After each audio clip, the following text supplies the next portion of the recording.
మంచిర్యాల జిల్లా కృష్ణపల్లి మండలం దంపూర్ గ్రామానికి చెందిన పోడు రైతులు తమ సమస్యలను ఎస్సీ ఎస్టీ చైర్మన్ బక్కి వెంకటయ్య దృష్టికి తీసుకెళ్లారు. అటవీ హక్కుల చట్టం కింద అన్ని హక్కుల పత్రాలు ఉన్నప్పటికీ అటవీ శాఖ అధికారులు పోడు భూముల్లో సాగు చేయకుండా అడ్డుకుంటున్నారని రైతులు ఆవేదన వ్యక్తం చేశారు. అధికారులు చొరవ తీసుకుని తమకు న్యాయం చేయాలని కోరుతున్న బాధిత రైతులతో మా ప్రతినిధి Arun Kumar face to face. అన్ని హక్కుపత్రాలు కలిగి ఉన్నా కూడా పోడు రైతులను అటవీ శాఖ అధికారులు సాగు చేయకుండా అడ్డుకుంటున్నారని బెల్లంపల్లి నియోజకవర్గం కూసినపల్లికి సంబంధించిన మండలానికి సంబంధించినటువంటి పోడు రైతులు ఈ రోజు SC ST commission Bakki Venkataiah గారిని కలిసి కూడా తమ గోడైతే వినిపించారు. దీనికి సంబంధించి మన దగ్గర కొంతమంది బాధిత రైతులు పోడు రైతులు ఉన్నారు. నిజంగా వీళ్ళు పడుతున్న ఇబ్బంది ఏంది, అటవీ శాఖ అధికారులు ఎటువంటి ఇబ్బందులకు గురి చేస్తారన్న విషయాలు తెలుసుకునేటువంటి ప్రయత్నం చేద్దాం. చెప్పండి కాక, ఎక్కడి నుంచి వచ్చింది, ఏంది మీ సమస్య? పారాక్టర్లు మమ్మల్ని భూముల మీదకి రానిత్తలేరు రైతులను, కాబట్టి మేము పల్లెలు తిరగబాలి చెప్తాంది ఉప్పుడు ఉపాసం. ఆ పారాక్టర్లు పొద్దు అయితేనేమో తిరుగుతాళ్ళు, మరి ఏడేడ వండుకుంటాలో కానీ మమ్మల్ని భూముల మీదకి రానిత్తలేదు. అంటే ఎన్ని సంవత్సరాల నుంచి మీరు సాగు చేసిండ్రు? అసలు ఏంది మీకు నిజంగా హక్కుపత్రాలు ఏమైనా ఉన్నాయా? హక్కుపత్రాలు వాళ్ళు ఇయ్యలేదు, మేము తీసుకోలేదు. కొంతవరకు ఇచ్చిండ్రు, కొన్ని పాతవి ఉన్నాయి, పూర్తిగానే ఇయ్యలేదు.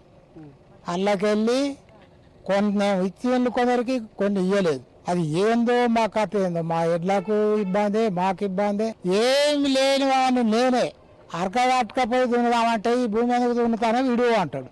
వీడు చేయండి అప్పుడే కూకున్నాను. ఇక వాళ్ళు ఏడ తిరుగుతాను. మరి వచ్చినాక ఏమన్నా నేను అడుగుతానా, లంచం కింద ఇస్తావా, మరి ఈ భూమి దున్నుకొని ఇస్తావా అని అడుగుతానంటే ఆయన కలుతలేదు. 2-3 రోజులు అవుతాయి. ఆ బాధలు వచ్చినాయి మాకు. రైట్ గా దీనికి సంబంధించి మన దగ్గర మరికొంతమంది బ్రదర్ చెప్పండి, ఏం సమస్య, ప్రధాన సమస్య ఏమి ఎదుర్కొంటా ఉన్నారు? నిజంగా కూడా అటవీ శాఖ అధికారులు సాగు చేయకుండా అడ్డుకుంటున్నారు చెప్తున్నారు. ఇప్పటికే కూడా మీ దగ్గర కొన్ని హక్కుపత్రాలు ఉన్నాయి. ఆ హక్కుపత్రాలు కూడా ఇప్పుడు పాస్బుక్లు కావచ్చు, అవన్నీ కూడా బ్యాంకు స్క్రాప్ లోన్ కూడా తీసుకున్నారు. ఏంది అసలు పరిస్థితి? దానికైతే దాంపూర్లో ఒక 90-95 మంది ఉంటారు సార్. దాంట్లో 60 పట్టా చేసి ఒక 70 మంది దాకా వచ్చింది.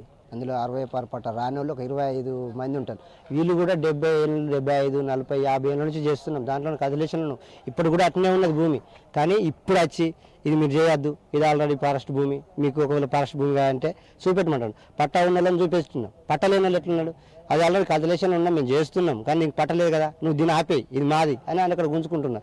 దానికి మీరు ఇక్కడ ఏదైనా చేస్తే చట్టరీత చర్యలు ఉంటాయి, మీరు జైలుకు పంపాల్సి ఉంటుంది, మీరు దున్నద్దు అని చెప్తున్నారు. ఒకవేళ పట్ట కాగితాలను లేని మీరు ట్రాక్టర్ పట్టి దున్నద్దు, ఓన్లీ ఎడ్ల నాగలతోటే దున్నాలి, ఇలానే దున్నాలి. ఇది ఎంత ఉండని 2 ఎకరాలు, 3 ఎకరాలు, 4 ఎకరాలు ఉండని, కానీ మొత్తం ఎడ్లతోటే దున్నాలంటున్నారు. ఒక 2 ఎకరాలు దున్నాలంటే 4 రోజులు 5 రోజులు పడుతుంది. ఆ టైం వరకు అలా వచ్చింది. మళ్ళీ జూన్ నెల స్టార్టింగ్ లత్త అయిపోవు, వాళ్ళు వచ్చి జూన్ లాస్ట్కి వచ్చారు. ఇప్పుడు ఇత్తనాలు వేయడానికి ఈ వర్షాలకి ఇట్లుంటే దీనికి తగ్గట్టుగా వాళ్ళు వచ్చి ఇప్పుడు జూలైలో 17 తారీఖు ఇప్పటి కూడా ఇత్తనాలు వేయనున్నారు, పత్తి ఇత్తనాలు. ఇంత స్ట్రగుల్ అవుతుంది. దీనికోసం మీరు ఏదైనా చెప్తారు, ఎట్లా చెప్తారు. ఇప్పుడు కమిషన్ను కలిసినాం, తప్పకుండా మీరైతే చేస్తా, గుర్తుపెట్టుకొని పోతున్నా, ఖచ్చితంగా మీకు చేస్తా. కన్నెపల్లి మండల్ దాంపూర్ గ్రామానికి ఖచ్చితంగా న్యాయం చేస్తానని కూడా చెప్పిండు. చూద్దాం అది ఎంతవరకు అవుతుంది అనేది చూద్దాం. మీరు కూడా కొంచెం మా తరఫున, మీడియా తరఫు నుంచి కూడా కొంచెం కృషి చేయండి.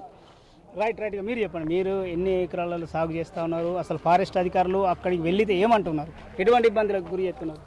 సార్ నేను ఇప్పుడు ప్రస్తుతానికి 5 ఎకరాలు చేస్తున్నా. ఫారెస్ట్ 5 ఎకరాలు చేస్తుంది సార్. దానికి 2 ఎకరాలు వచ్చింది పట్ట, మిగతా దానికి రాలేదు సార్.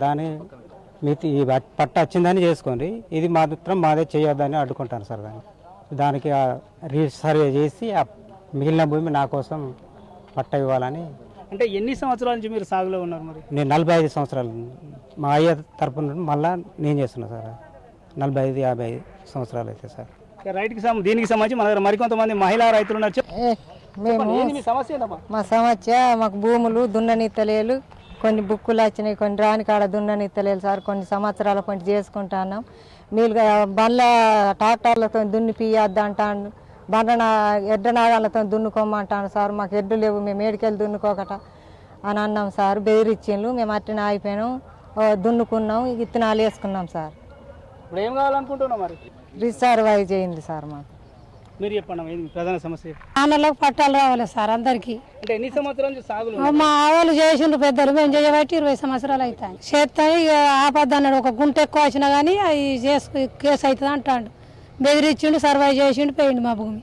అధికారంలోకి వచ్చిన తర్వాత కాంగ్రెస్ ప్రభుత్వం వస్తే మా బాధలు పోతాయని చెప్పి ప్రజలంతా, ఆదివాసులంతా భావించారు. కానీ ఈ ప్రభుత్వం వచ్చిన తర్వాత ఆదివాసులపైన, ముఖ్యంగా పోడు రైతులపైన రోజు రోజుకి అటవీ శాఖ అధికారుల నుండి దాడులు పెరుగుతూ ఉన్నాయి. ముఖ్యంగా ఎవరైతే ఆదివాసులు ఈ జిల్లాలో కానీ ఉమ్మడి జిల్లాలో సాగు చేసుకొని బతుకుతూ ఉన్నారో అట్లాంటి వ్యక్తులపైన హక్కుపత్రం ఉన్నటువంటి రైతులపైన దాడులు జరుగుతూ ఉన్నాయి, మరోవైపు హక్కుపత్రం లేనటువంటి రైతులపైన మొత్తానికి వాళ్ళు సాగు చేసి అది ఎస్సీలు కావచ్చు అదర్స్ ఎవరైనా కావచ్చు, చట్టం ప్రకారం అర్హత కలిగిన వాళ్ళకు కూడా వాళ్ళు పట్టాలు ఇవ్వకుండా వాళ్ళని భూములకి నిలబెట్టేటువంటి ప్రయత్నం చేస్తూ ఉన్నారు. అంతేకాదు రెవెన్యూ అధికారులు పట్టాలు ఇచ్చినటువంటి భూములలో కూడా ఇలా అటవీ శాఖ అధికారులు పెత్తనం చేస్తూ వాళ్ళ భూములకి ఖాళీ చేయించాలని చెప్పి కుట్రలు చేస్తూ ఉన్నారు. నిజంగా కనుక పేదలు తప్పు చేస్తుంటే, ఆదివాసులు తప్పు చేస్తుంటే ఆ భూములు వాళ్ళు తయారు చేసినటువంటి కాదు, వాళ్ళు చేసుకున్న పట్టాలు కాదు, రెవెన్యూ అధికారులు ఇచ్చారు కాబట్టి మీరు నిజంగా వాళ్ళు కేసులు చేయదలుచుకుంటే రెవెన్యూ అధికారుల పైన మీరు కేసు చేయండి. రెవెన్యూ అధికారులు ఇచ్చినటువంటి పట్టాల మీద వీళ్ళు పెత్తనం చేసి వాళ్ళ భూములు లాక్కోవాలని చూస్తూ ఉన్నారు. కాబట్టి ఈ రకంగా జిల్లాలో అన్ని చోట్ల ఇట్లాంటి వ్యవస్థ నడుస్తూ ఉంది. కాబట్టి ఇట్లాంటి వ్యవస్థను కనుక మీరు ప్రభుత్వం వెంటనే జోక్యం చేసుకొని అటవీ శాఖ అధికారులకు కనుక హెచ్చరిక చేయకపోతే రేపు భవిష్యత్తులో పెద్ద ఎత్తున ఉద్యమం రాబోతుంది. ఆదివాసుల నుండి పేదల నుండి మీరు తగిన గుణపాఠం చెప్పాల్సి వస్తుంది. ఎవరైతే సాగులో ఉన్నటువంటి రైతులందరూ ఉన్నారో వాళ్ళందరికీ సాగు చేసుకునే విధంగా ఈ ప్రభుత్వం చూడాలి, అధికారులు చూడాలని చెప్పి మేము ఈ రకంగా ఎస్సీ ఎస్టీ కమిషన్ చైర్మన్ గారు కూడా కోరడం జరిగింది. బాధిత రైతులైతే తెలుపుతున్నటువంటి పరిస్థితి ఇప్పటికే కూడా 70% కూడా 6 పట్టాలు ఉన్నప్పటికీ కూడా అటవీ శాఖ అధికారులు ఇబ్బందులకు గురి చేసి కూడా సాగు చేయకుండా అడ్డుకుంటున్నారు చెప్తారు. తమ గోడైతే SC ST commission Bakki Venkataiah గారు కూడా వివరించడం జరిగింది చెప్తాం. ఖచ్చితంగా కూడా తమకు న్యాయం చేస్తారని కూడా హామీ ఇవ్వడం జరిగిందని చెప్తాం. ఇప్పటికైనా కూడా ఉన్నత స్థాయి అధికారులు జోక్యం చేసుకొని కూడా తమ భూములు తమకు అప్పగించి సాగుకు సహకరించాలని అయితే బాధిత రైతులైతే తెలుపుతున్నటువంటి పరిస్థితి. కెమెరా పర్సన్ శ్రీనివాస్, అరుణ్ కుమార్, రాజు న్యూస్, మంచిర్యాల జిల్లా.